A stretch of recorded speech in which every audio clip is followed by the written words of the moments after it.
O PL não vai mexer no Maranhão, apesar dos deputados lá serem corruptos, contumazes, porque não acharíamos bolsonaristas lá.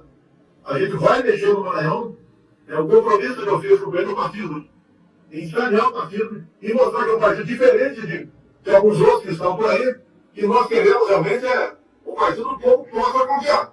Então a declaração de agora, como ser verdadeira, já que eu não posso conversar com o presidente, é sobre o telhado realmente. É o rally como condenado pelo Brasil, levando a palavra de fé, de esperança, de temos que acreditar, mostrando a nossa potencialidade.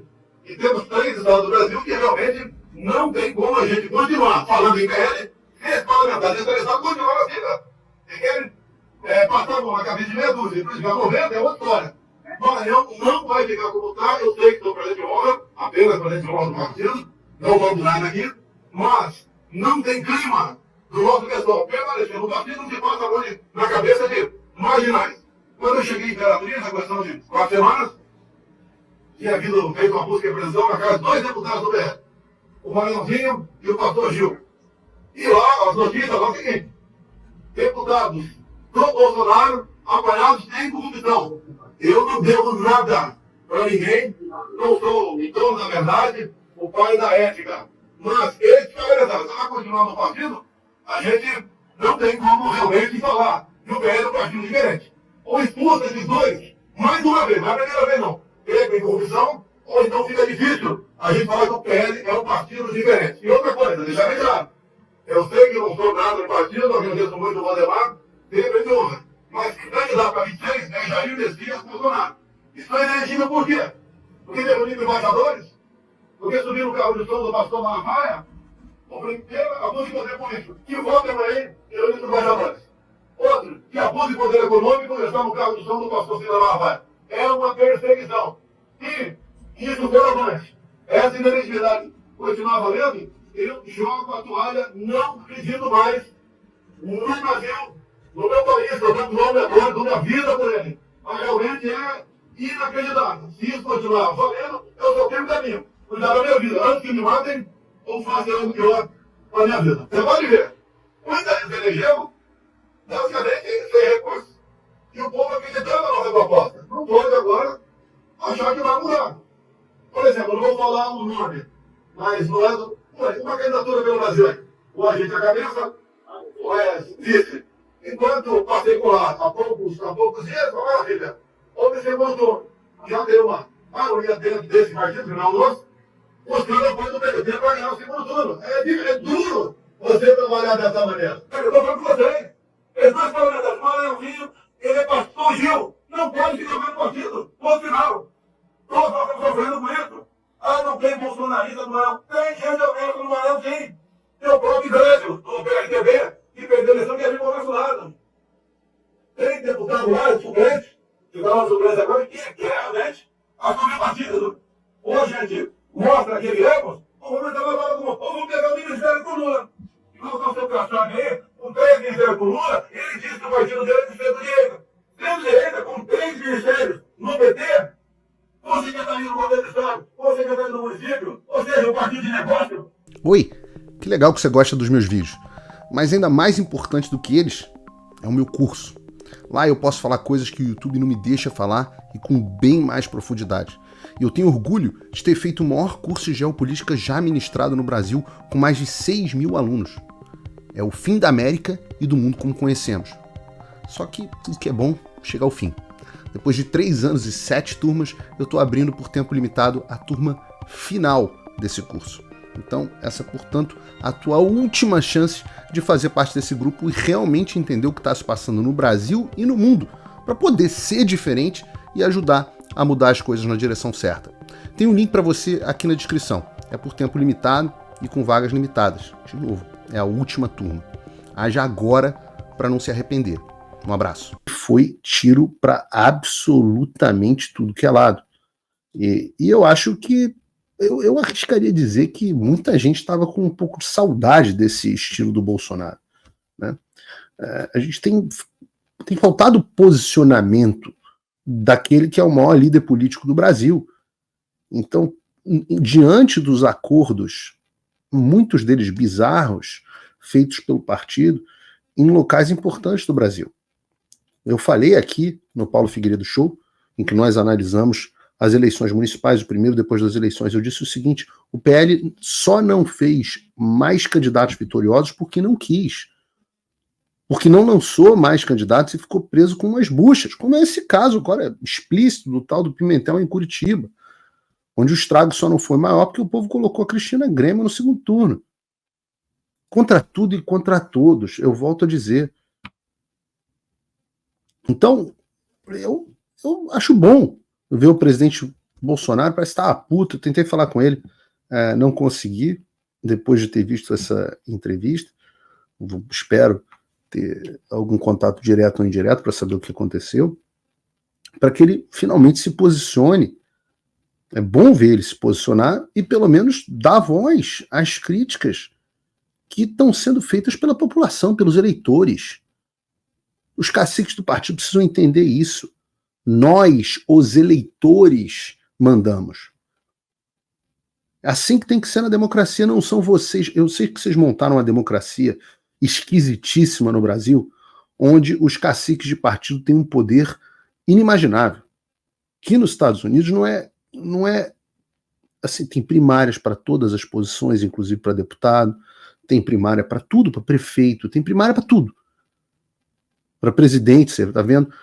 O escândalo está sendo nesse momento porque não houve tempo da população se manifestar na primária para escolher o candidato do Partido Democrata, que acabou sendo escolhida pelo cacique a Kamala Harris. Isso nos Estados Unidos é uma aberração, ela está sendo muito cobrada por isso, como foi cobrada num town hall recentemente, e até indiretamente agora nessa entrevista que ela deu na Fox. No Brasil isso é regra.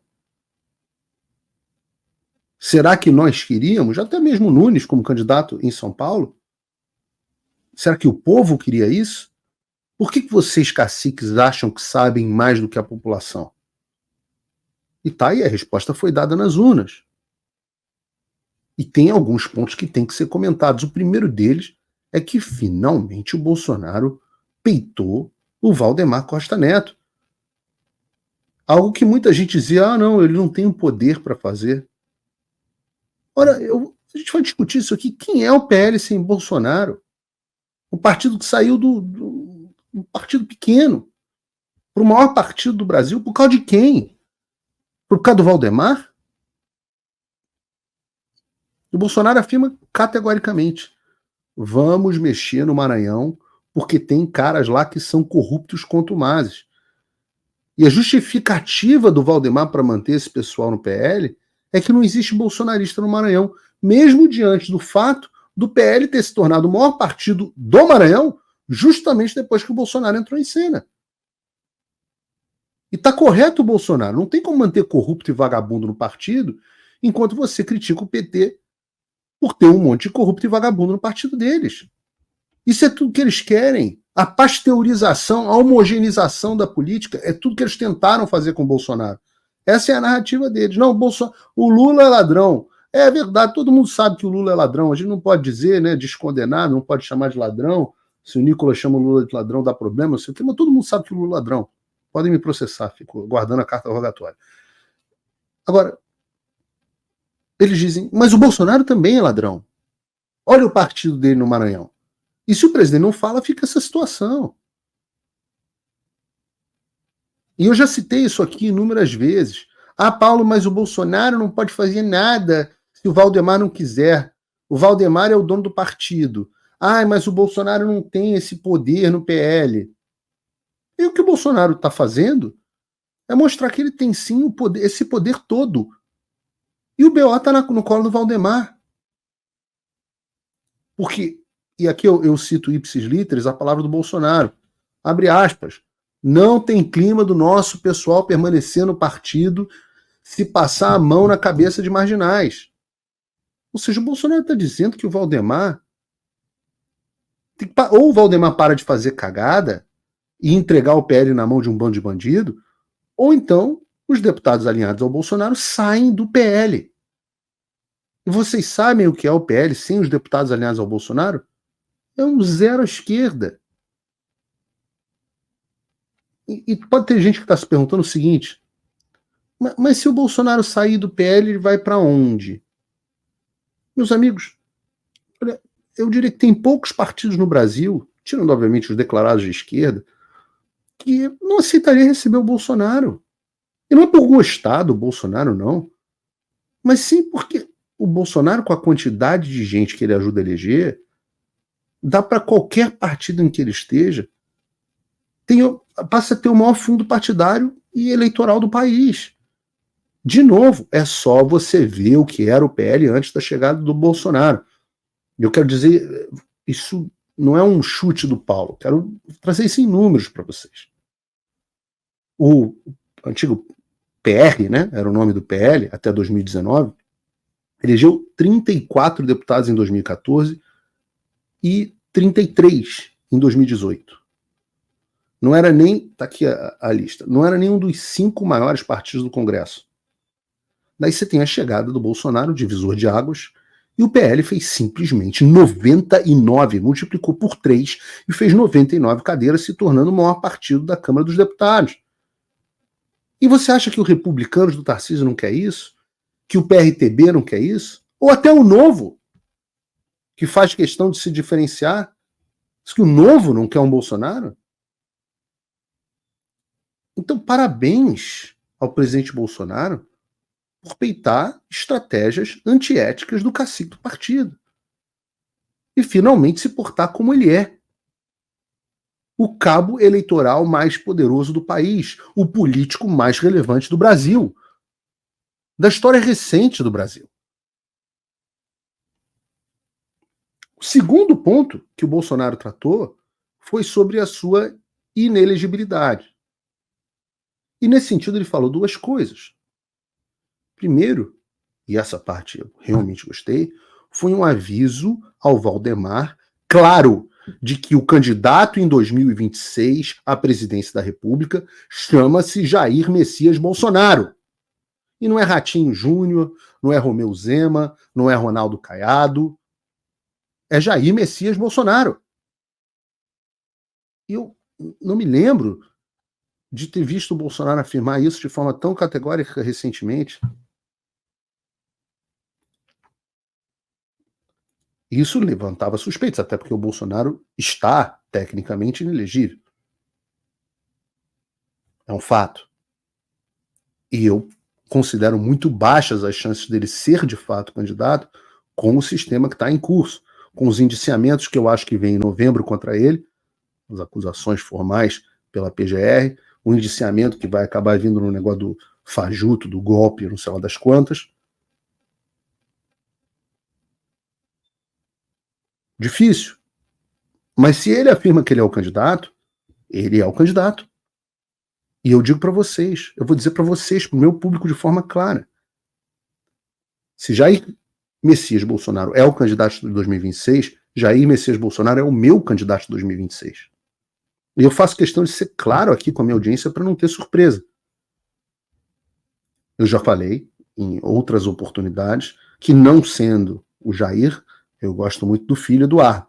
Gostaria muito que ele se colocasse nessa lista de sucessão. Acho muito melhor do que Tarcísio, acho muito melhor do que Zema, Ratinho Júnior, sei lá, quem mais que vocês botem na conta. O meu candidato, não sendo o Jair, é o Eduardo. Mas uma vez que o Jair se coloca claramente como candidato, ele é o meu candidato. Porque é o que reúne as condições para avançar as minhas pautas de forma mais eficiente. Porque é um homem honesto, porque é um homem correto, porque é um homem simples, porque é um homem do povo. Agora, isso não significa que eu não vá, spoiler para vocês também, fazer críticas, muitas vezes duras, ao que eu achar que está sendo feito da forma equivocada. E eu não sou dono da verdade, mas eu sou pago por vocês para dar minha opinião sobre as coisas.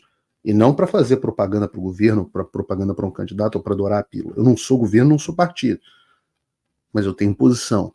Eu sou diferente dos jornalistas que você assiste na Globo News, que fingem de isentos e no final são prostitutas, mesmo cabo eleitoral dos políticos de esquerda. Então, volto a dizer, gostei de ouvir categoricamente o Bolsonaro dizer que é candidato. E afirmo que é o meu candidato. Isso precisa ficar claro para todo o resto do partido. Isso precisa ficar claro para todo mundo. O que nos leva ao segundo ponto, que foi algo importante que o presidente disse. E se essa inelegibilidade dele não for revertida, que é absolutamente absurda, esdrúxula, nenhum país subsiste tendo um tricondenado à corrupção na presidência da República, enquanto o outro líder político, que representa a maior parte da população do Brasil, não tem os seus direitos políticos porque fez reunião com o embaixador. Algo que a lei diz que ele pode fazer.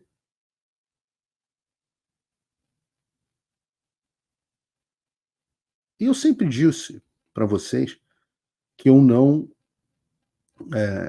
invejo em nada a vida de um presidente. Eu sei disso de dentro de casa, né? Uma história, uma curiosidade para vocês, eu acho que eu já contei isso no ar, mas eu era garoto quando o Fernando Henrique aprovou, em 97, se eu não me engano, eu tinha uns 14 anos, Fernando Henrique aprovou a emenda da reeleição.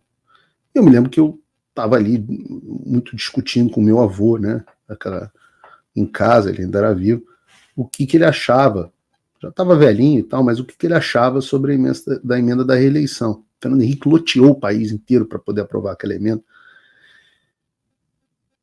E eu me lembro do comentário do meu avô, não foi nem se ele era favorável à reeleição ou contra, ele dizia assim: eu não posso acreditar que alguém queira ser presidente 2 vezes. E é por isso que eu digo, né? Eu vivi muito isso dentro de casa. Eu não sei como alguém pode querer ser presidente 2 vezes. Ainda mais um presidente como o Bolsonaro, que passa 24 horas por dia, 7 dias por semana, 365 dias por ano, sendo injuriado, difamado, caluniado pela mídia. E não é só ele, mas a família dele também, de uma forma sem precedentes.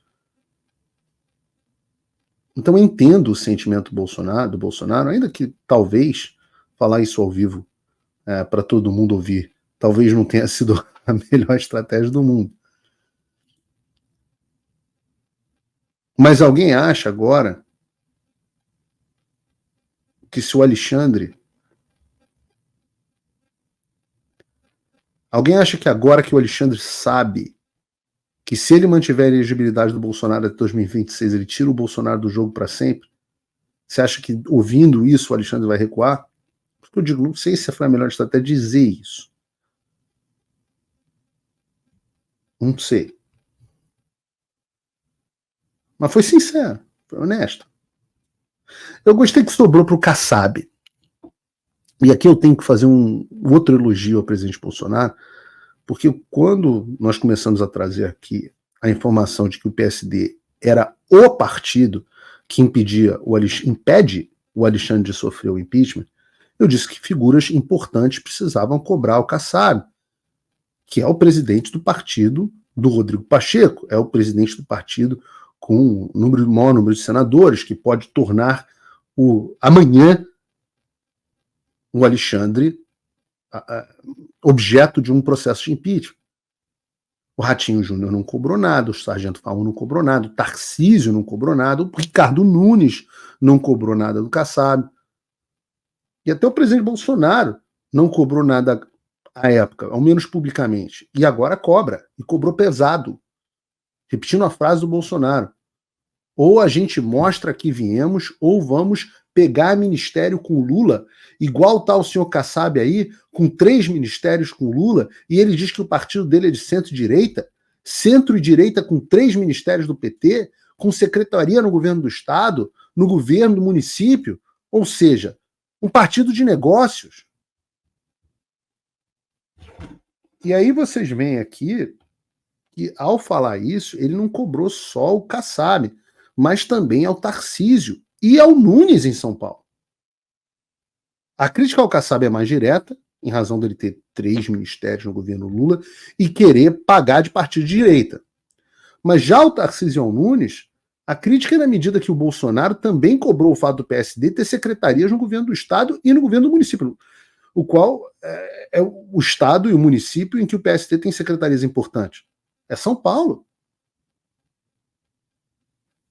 Diretamente no caso do governo de São Paulo. Então está correto, mais uma vez, o presidente Bolsonaro. Valdemar é parte do problema, Kassab é parte do problema, Tarcísio é parte do problema, Nunes é parte do problema. Não deixa de ser uma alternativa melhor do que o Boulos, não deixa de ser uma alternativa, na minha opinião, melhor do que um farsante picareta que era o Pablo Marçal. Mas ou nós começamos a publicamente cobrar cada vez mais desses caras uma postura coerente, ou eles vão continuar a sambar na nossa cabeça enquanto fazem acordos que beneficiam a eles. E nos ferram com o Brasil. Liberdade de expressão sufocada como nunca antes. Eu avisei, expulso, censurado, minhas redes apagadas, meu passaporte cancelado, contas congeladas, exilado do Brasil, e não parou por aí. Quando Donald Trump deixou a presidência em 2021, eu disse que o fim da América seria o fim do mundo como conhecíamos. E tudo se cumpriu. Famílias destruídas, escolas e universidades tomadas, a mídia e redes sociais manipuladas.